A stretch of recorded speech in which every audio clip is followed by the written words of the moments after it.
Hello everyone, আমের season তো প্রায় চলেই গেল, তাই আজ আমি মায়ের ইনস্ট্রাকশনে এবং মাকে সঙ্গে নিয়ে হোমমেড ম্যাঙ্গো আইসক্রিমের একটি রেসিপি তোমাদের সঙ্গে শেয়ার করে নিচ্ছি। তার জন্য আমি এখানে দুটো পাকা মিষ্টি আম ছোট করে স্লাইস করে নিয়েছি পরিমাণ মতন গুঁড়ো দুধ, চিনি এবং আমুলের ফ্রেশ ক্রিম। প্রথমে আমি মিক্সিং জারে এক এক করে ফ্রেশ ক্রিম, আমের স্লাইস, চিনি এবং গুঁড়ো দুধ একসঙ্গে নিয়ে একটা থিক পেস্ট করে নেব।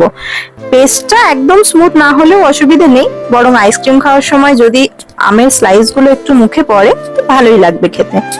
এরপর পেস্টটা আমি একটি বড় ও দুটো ছোট কন্টেনারে ঢেলে নিচ্ছি এবং উপর থেকে আরো কিছু পাকা আমের স্লাইস অ্যাড করে নিচ্ছি।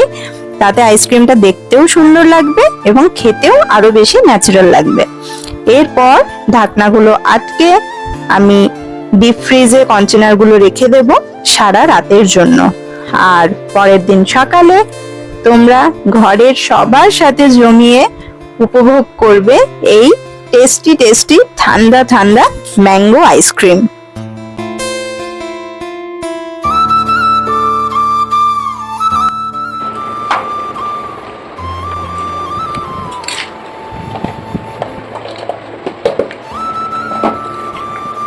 দারুণ হয়েছে, আমার শুধু পিওর আমের আইসক্রিম, জাস্ট ফাটাফাটি।